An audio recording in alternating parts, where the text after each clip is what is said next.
Hello and welcome to Politics. Today I'm Farrukh Pitafi. Today we are going to talk about budget, the economy of Pakistan, and of course the politics that surrounds the upcoming budget. It is important to remember that when it comes to economic conditions, the country has been through quite a rough patch. But yesterday and today, the Prime Minister of Pakistan actually said very important things. He said that Pakistan is out of the crisis mode. That is one very important news. Hopefully, it actually further pans out and it is going to contribute. The second thing he said to the business class that they should be, the class should be, increasing profit, but not a profiteer. That is also important. Then we have a lot of numbers that keep on coming to us from the media. For example, it is said that the 63% of the PSDP is basically allocated to infrastructure projects. Then we saw an exchange of harsh words between the Chief Minister of Sindh and also the Federal Minister for Planning. There are many numbers that we are going to share. There are numbers of targets of growth.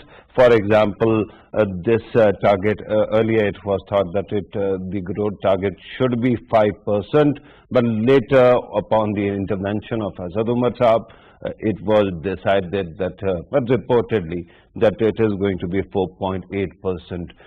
And then agricultural growth target is 3.5%. So we are going to talk about all these matters and more, especially when it comes to the politics of it all, the political economy, and then of course what to expect from the budget. We are going to actually hear from an expert on the matter as well. We are going to talk about various other things. You can see the cards. The government would envisage GDP growth target of 5% and 8.2% inflation for the next fiscal year. SAPM on finance and revenue, Dr. Bakar Masood. Karachi circular railways to be completed under public-private partnership. Planning Minister says, Planning Minister Asad Umar. Let us see further cards. The Prime Minister, as I told you earlier, I struggled against corruption all my life. We identified malpractices in departments dealing with farmers. Sugar mafia threatened FIA to increase sugar prices. The Prime Minister of Pakistan, Imran Khan.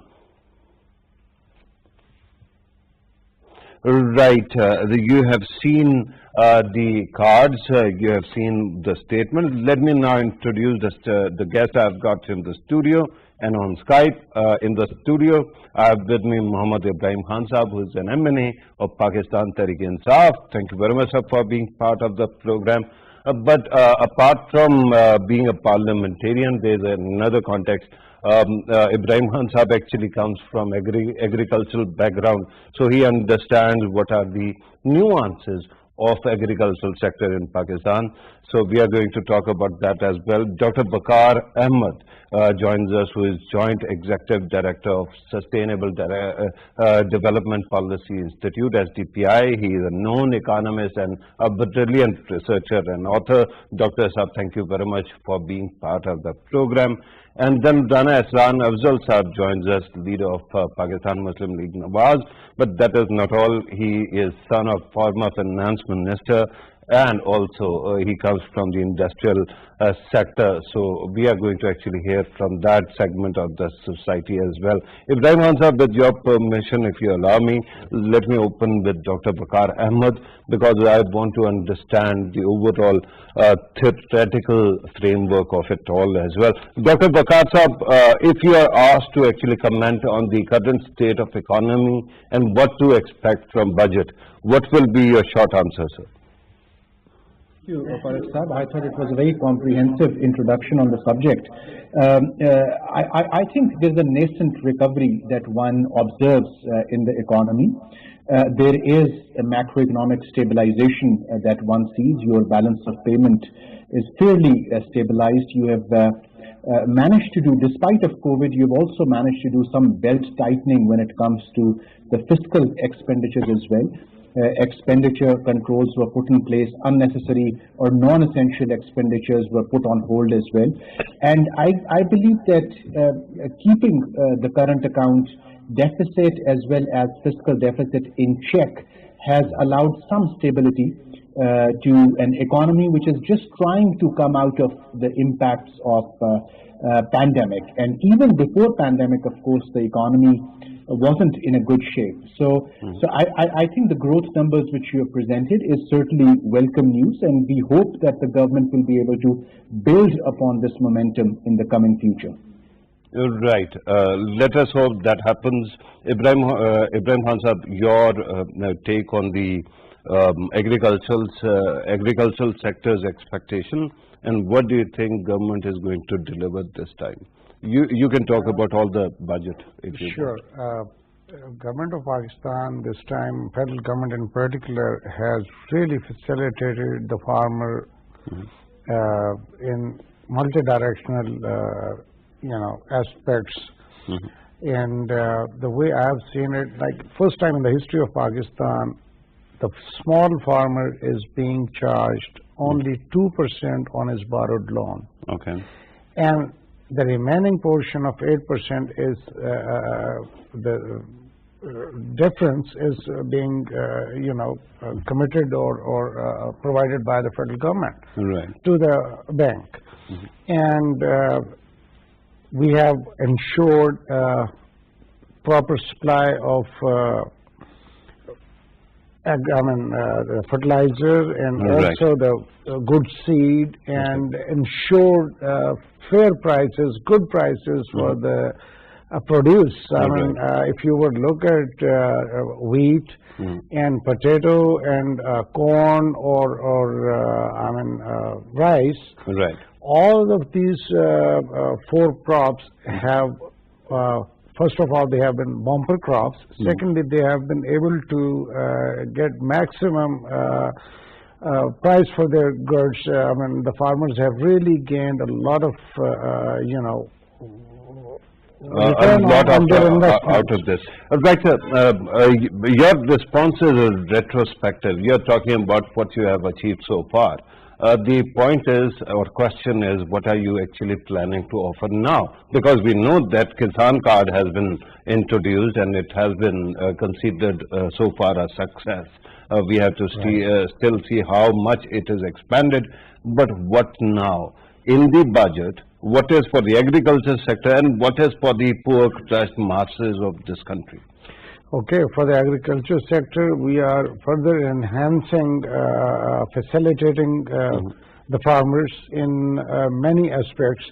Like we're trying to give them a modernized machinery, and also offering them on very feasible interest rate, that they can have easy access to, even if they don't have money, they can. You just told me that you have already done it, right? So in the budget, the budget. The budget is still to come. Yeah, but you are from the government, so that's why I was picking your brain. Let me actually bring in Rana Ehsan Afzal Khan Sahab. Your take, sir, and you can talk about anything regarding budget. Please go ahead. First of all, progress is, as you see it, my comments on Pakistan going for progress is, I would like to quote Malcolm X. He once said that if you stick a knife in my back 9 inches and you pull it out 6 inches, that's not progress. If you pull it out all the way, that's not progress. Progress is healing the wound that was created by PTI. That part was not said, by Malcolm X. But, when we left the GDP in 2018, it was of the size of $315 billion US. And after 3 years, Imran Khan has only been able to, increase it up to 296 billion, and it had dropped to almost 260 billion US dollars. So, this is after the population has grown in the last 3 years by 7.5 or 8%. So, if we can say that this is real progress. Similarly, when you talk about poverty and unemployment, 20 million Pakistani people have been pushed below the poverty line in these last 3 years. 5 million Pakistanis have lost jobs in these 5 years, and specifically in the COVID scenario. When you talk about the fiscal deficit, where we have the highest fiscal deficit, I think this year is going to close around 3,500 billion rupees, almost 8% of GDP. And when you talk about debt, when you talk about total debt and liabilities, we're almost 108% of GDP. That's the highest we've ever been, and this government has borrowed I think the most in the history in the last 73 years. You talk about inflation, there are 10 point something percent still at inflation, and when you talk about food inflation, it's above 15%. So per capita GDP, we had it at $1650 US per person, and today it's around 1450. So progress. I don't know how yes, we have crossed the bottom. The bottom is gone, and we're going for a U-shaped recovery, not a V-shaped recovery. We are still trying to catch up where we left at 2018. So this is the situation of the economy in the coming budget. I think the most difficult scenario for the government is going to be their fiscal management. Taxes have not grown in the last 3 years. You've only increased collection by 18%. We left it at 3.9 trillion. Today you will be closing at maybe 4.6 trillion after 3 years. And similarly, the problem is that from the federal divisible pool, which is given to what money is given to the provinces, their budgets have been hardly increased, and the budget outlays of the provinces, because of being stagnant, almost stagnant, and so they have hardly been able to do any development in Pakistan. So this is the situation of the current economy. If you want to celebrate it, you should maybe celebrate that we're heading towards reaching the 2018 where we left. So one more point, last point. You say that the current account deficit. Yes, we have macroeconomic stability, and the current account deficit is very good. But we have to see. Have we been able to increase exports? No. We're hardly going to cross 25 billion US dollars, and we left at 24.8 billion US dollars. What about the trade deficit? Dr. Saab, Rana Saab, while you are talking about 2018, one question actually that comes to my mind, and I'm going to come back to you for that, is regarding the state in which you left the economy. You keep on talking about growth numbers and all. The problem at that time also was that the currency that you left behind was not in a very stable form, and that continued for quite some time. I'm going to come back to you because your last finance minister, who just lost an election from Karachi, actually did try to reverse your own former finance minister's policies. Let me go back to Dr. Bakar Ahmed. Dr. Saab, there are two aspects which are very important. One, the bit you actually pointed out, COVID situation and post-COVID situation. It will certainly take some time. And then Pakistan is also working with IMF. IMF's expectations have been to actually levy as many taxes as possible and do away with as many subsidies as possible. The problem at this moment is the country is really recovering. Do you think that there is a possibility that IMF is going to show some flexibility on these matters? Yes, I think, Farrukh Sahab, you're absolutely correct, and the IMF has already shown that intent, not only in 2020, but even this year as well. And with the change of the finance minister as well, they showed quite a bit of openness to talk to the new finance minister if there is, of course, a shift from stabilization to a growth gear, as they say, of course, that they want to make. But I think the room for leniency is not that much this time, because IMF has already been too lenient. So this year, even if you negotiate a reduction in your tax target for next year, still I think that's a personal opinion, you may still end up imposing an additional 500 billion rupees of taxes. That's quite a lot for an economy which is trying to come out of the pandemic impact. Then on the other target, which is with regards to energy tariff, again, your room for negotiation is fairly limited. They already gave you a grace period where you were able to expand subsidy operations in energy or protect the threshold consumers. So I think you need very smart negotiators at the Ministry of Finance to achieve what you're saying. And then there are harder political economy questions which IMF is asking around the fate of state-owned enterprises, which are throwing up losses around ₹1 trillion. So I think all in all, your set of or your bargaining power with IMF will be tested in the next quarter. Right. Regarding macroeconomic stabilization, you actually mentioned it a couple of times. The bit about the point that actually Rana Sahab actually raised about fiscal deficit. Do you think that at this moment with such a staggering number, even in targets it is 8.8 or somewhere around there, do you think that we can be satisfied that we have achieved stability? Well, I think Rana Sahab is correct, and this number of fiscal deficit is certainly not sustainable for an economy like Pakistan. But I think you will get away with this because it was a COVID year and we're still passing through current and future waves of the pandemic. And as, of course, most of the countries have done, they were allowed by their lenders to expand the fiscal deficit in order to serve the population, at least the poorest segments or vulnerable segments.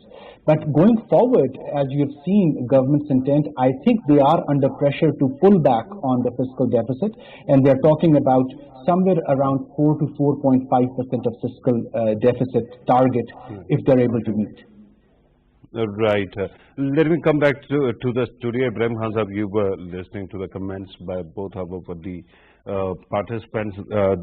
If you want to actually respond to Rana Sahab, please do. Yes. But I have a question for you as well. Sure. And that is about one white elephant that continues in this country's economy, and that is that was flagged by Dr. Sahab, the public sector enterprises. PIA remains in dismal condition because of the hardly any profits. Railway, we have just seen the condition what happened. Karachi steel mill cannot even provide you with oxygen, but to talk about steel. So why are we keeping all these white elephants? Why can't you actually, you came up with a great idea. Asad Umar Sahab started with the Khazana model and this and that, the other projects, but somehow you are focusing on the same old But I first really wanted to respond to Rana Sahab's that Maxim, what name he mentioned, the person who says Malcolm X. Malcolm X, right? Malcolm X, he said, I further add to his and he died, theory. by the way. I know, but he added only 9 inches. I said it was all the way like more than 12 inches of stabbing. But that stabbing actually took place during the last 10 years of that black democracy, where they call it black democracy. Call it black or democracy. It can't be both. It is so-called democracy, okay? I mean, I was just trying to invent a new name for it.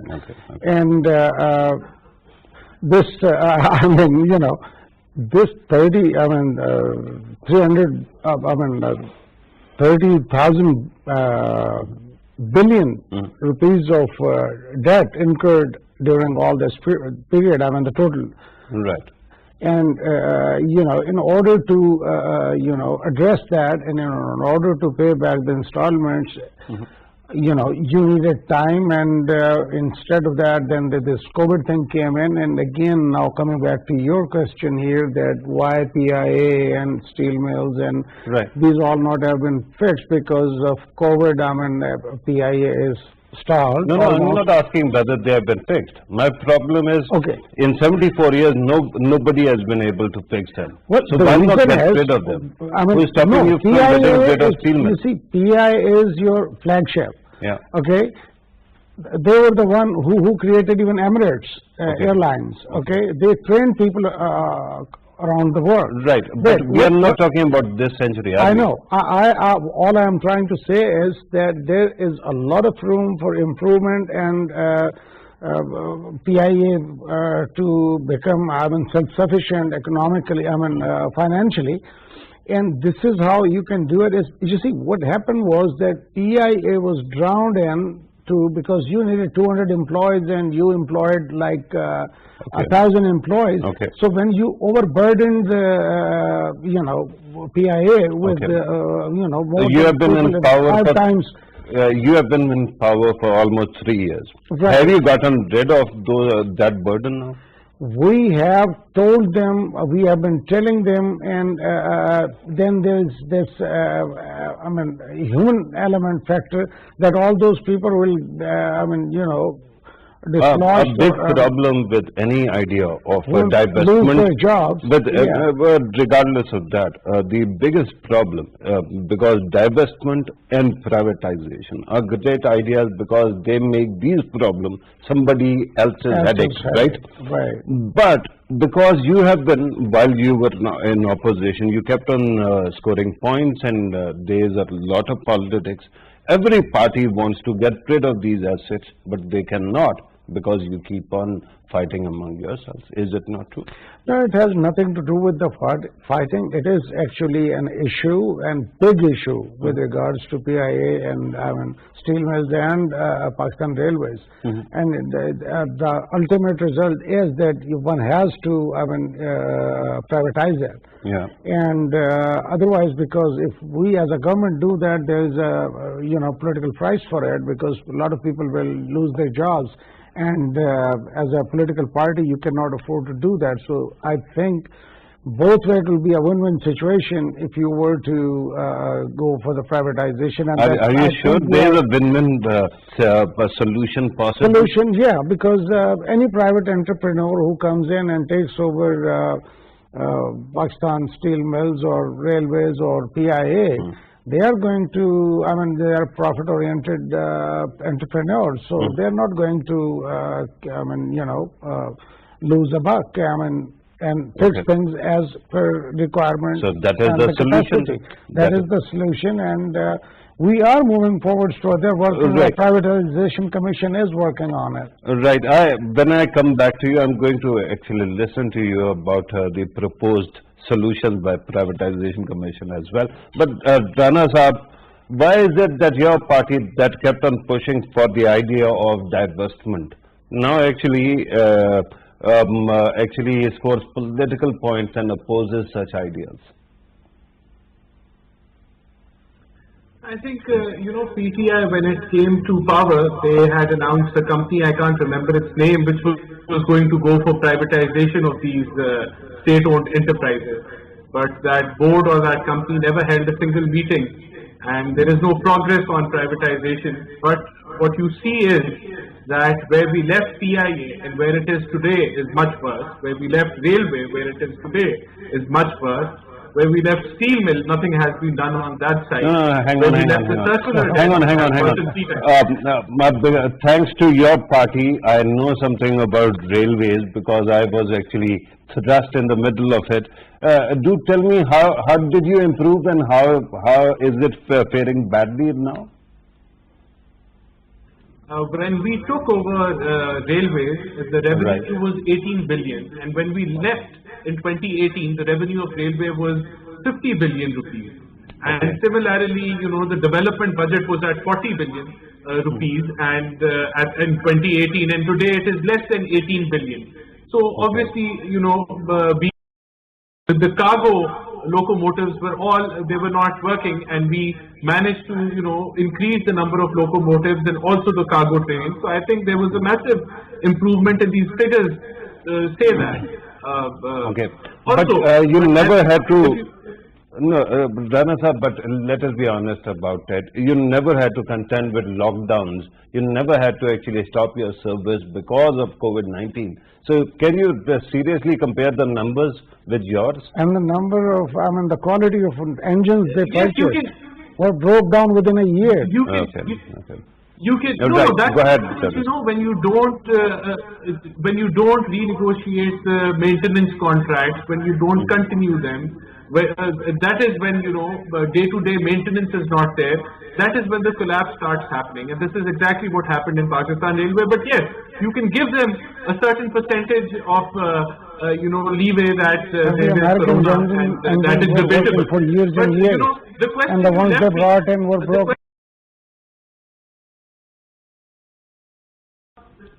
The question you left me about the current account deficit, if you allow me to, answer that.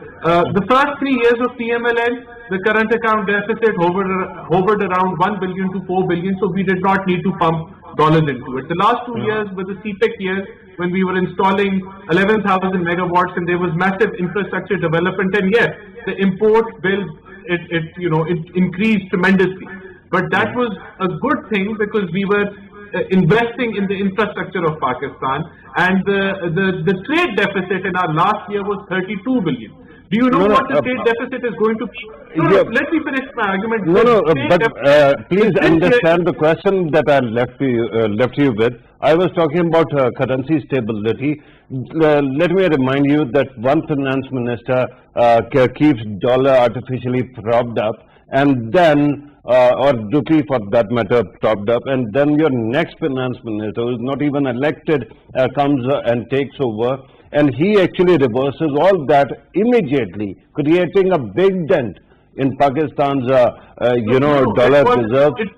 Okay, I'll answer that specifically. Firstly, it wasn't a big dent. The dollar went from 105 to 115, and yes, we tried to maintain the dollar in those last 2 years, and Mr. Saab, let the rupee depreciate a little bit. But what was to be seen was that the next government which came, it was totally ill-prepared. And if we had continued, the IMF was predicting 6% growth rate for Pakistan. We had continued for this dollar problem, we would have gone to the IMF immediately, and maybe the dollar would have, stood around 125, 130. And, my concern was who actually, hang on. My question was who actually speaks for your government or your party. Was it Sardar Saab or was it Mehta Saab? Because they were poles apart, totally opposite. But when I come back to you, sir, I'm going to take more answer. I have to go to Dr. Pakar Ahmed Saab. Dr. Saab, you have listened to the participants. The biggest question at this moment, I understand that when it comes to energy sector, if you remove subsidies or if you actually increase the prices, it has a direct bearing on inflation, and the poor people actually suffer a lot. But when you talk about public sector enterprises, that should be an easy solution, at least on books. What do you think is possible and how can it be done? Yes, I think, Farrukh, first of all, you need very strong political will to actually walk the path. As you rightly said, that PTI had a decent plan. The plan wasn't that bad when they came in, and they had an option to park some companies under Sarmaya Pakistan's holding company, Sarmaya Pakistan holding company. There were some companies who were supposed to be selectively offered for public-private partnerships, some which would go for divestment. Unfortunately, of course, the plan could not be mobilized as quickly as it should have been. Of course, and I think PTI has conceded that there was a time when, of course, there was a learning phase which sort of took time. Now, however, under the last review of the IMF, PTI government has submitted a state-owned enterprise triage plan, as they call it, which is now uploaded on the website of the Ministry of Finance, which actually says that, okay, fine, it may not be possible in the short and medium term to look after 119 public sector enterprises, but let's look at 11 or 12, which are the main loss-making enterprises, and try and do something about them. I think the last communication which we have heard from the finance minister is that in at least these 11 companies, there is going to be a change of board which is going to take place, and a more independent board may assume the responsibilities. Right. But independent boards, do they come with a magic wand? I think this time around what they are telling us is that there will be an independent board, one, and second, these enterprises would not come under a centralized administrative control. They'll be reporting to their line ministries. So the assumption here is that if probably a state-owned enterprise is related to energy, and this energy enterprise, may it be a GENCO or a DISCO, if it reports to, let's say, the power ministry, there may be quicker decisions. So this is an experiment which they are going to do, and I wish them all the luck. Right. But my question was primarily about your opinion. What do you think is the right solution? Because at this moment, we have more or less tried to experiment with the various aspects of this problem repeatedly.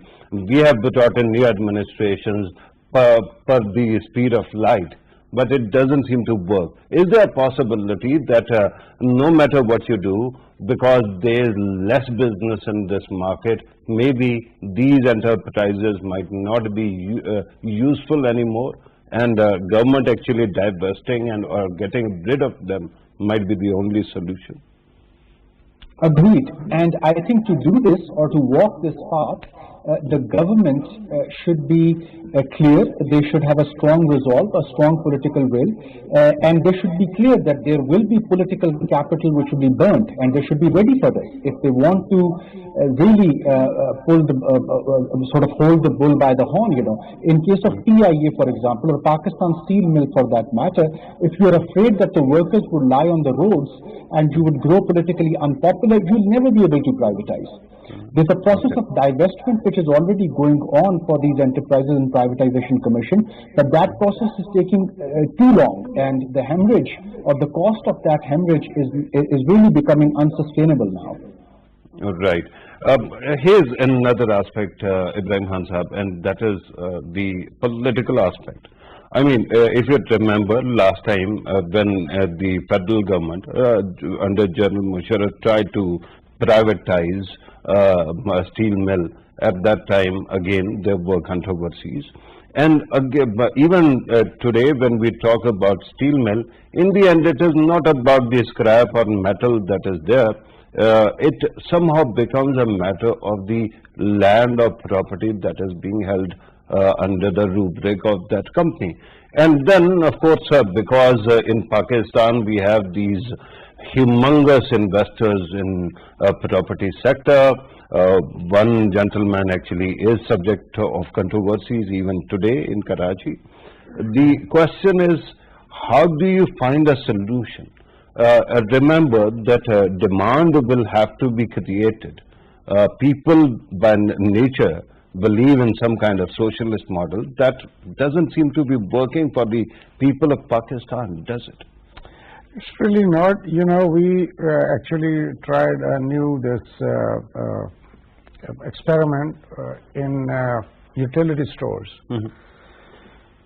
Utility store, we brought in a private MD, mm-hmm. who was from a private... okay, an MD from private sector. From the private sector. Okay. He came in. Right. And utility store was incurring huge losses. Okay. Within a span of 1 year, he has been able to break even. Mm-hmm. That all those losses, which the utility store was right. suffering, has been eliminated. And no, but this year. No, but you have to actually appreciate the qualitative difference between, say, utility stores, which actually are there for a purpose, and that is to support the very, vulnerable in the economic strata, and steel mill, which is still closed. It doesn't produce anything. Exactly. Where I'm coming towards is like, if we can bring in a body of an independent, steel mills corporation, let's say, for example, okay. and bring in people with the experience, even if you have to, bring in some people from abroad. Okay.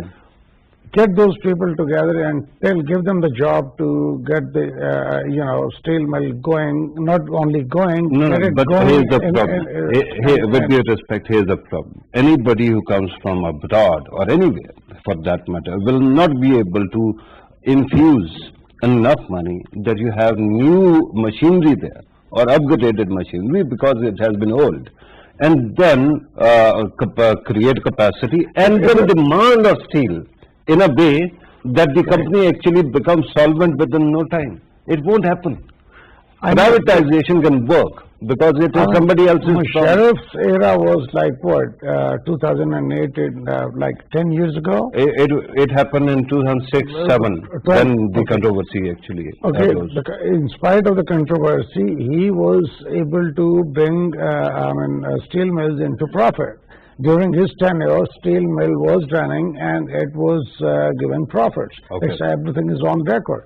If Musharraf could manage it, I think if we can also manage a proper management system, so the machinery by itself is not that old or obsolete that it's no more able to produce, or yes, there is always room for new technologies and new innovative ideas, and that can be incorporated into this. But I think this could be one option other than liquidating it or privatizing it.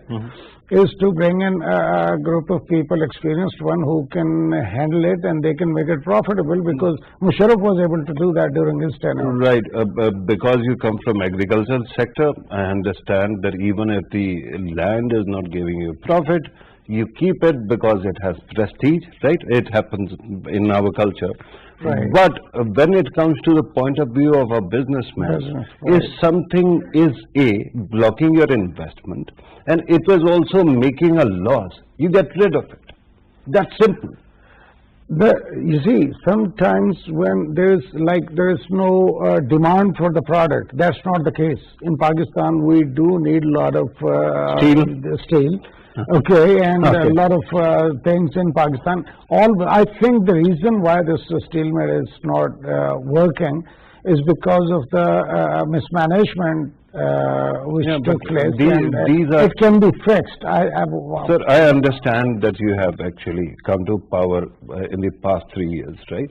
But as a citizen who has been hearing all these arguments repeatedly, government after government, finance minister after finance minister, the problem is that this country is bigger than a steel mill or even PIA or railway, right?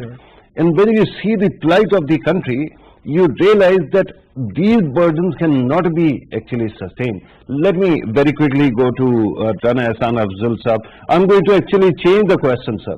And I'm going to ask you, because it is going to be the concluding round, I'm going to ask you, what do you think are the potential sectors for growth, the sources of growth in this country, which the government should be focusing on? I think all sectors, because Pakistan has hardly launched itself for any type of growth. We're probably one of the few countries which has not been able to achieve double-digit growth and for a longer period of time. So Pakistan has a lot of potential, and I agree on the fact that firstly we need a charter of we need to have a charter of economy, so such difficult political decisions where you get negative political points don't matter.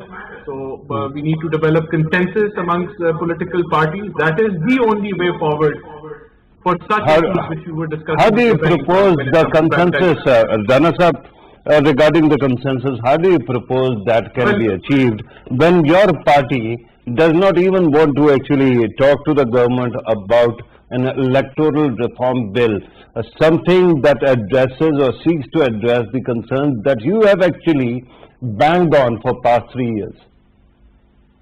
Pitafi sir, we've given the way forward for electoral reforms. I think, if anything, if you want to move forward, you could meet us halfway. So I think my question was not about electoral reforms. My question was about the attitude of PMLN right now, the largest opposition party at the federal level and in Punjab also. When you are not actually ready to work with the government, how are you going to actually build consensus then?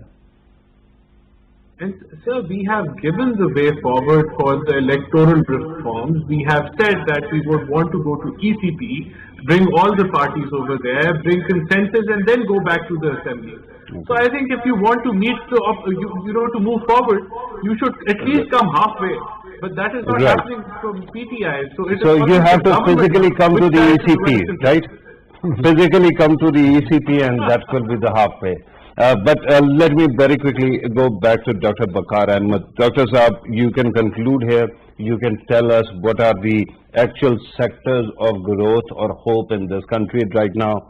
And if you want to very quickly, please do once again tell us do you think that public sector enterprises are the biggest drain apart from the foreign debt servicing and then our security concerns, or there are other bigger issues as well? Yes, Farrukh sir, I think debt servicing is the largest, of course, and this year out of the total net federal revenues, almost 40% would be going in your debt servicing. So that's the largest burden, as you rightly said. But I think the second most important issue is addressing the circular debt. And a large part of this debt, because of cash accounting, doesn't even show in the budget because it is accrued. And usually our deficits are undervalued because a large part of this debt is not even there. And if you're carrying a circular debt of 2.7 trillion rupees, which is unprecedented, I think that's the second most important priority that you need to handle. Third, of course, is that yes, the reform of SOE can be selective, but at least start from some enterprise, and gradually, of course, the hemorrhage will slow down. But there is some room, of course, which can be still squeezed from by rationalizing the size of the government, merging government departments. Very recently, the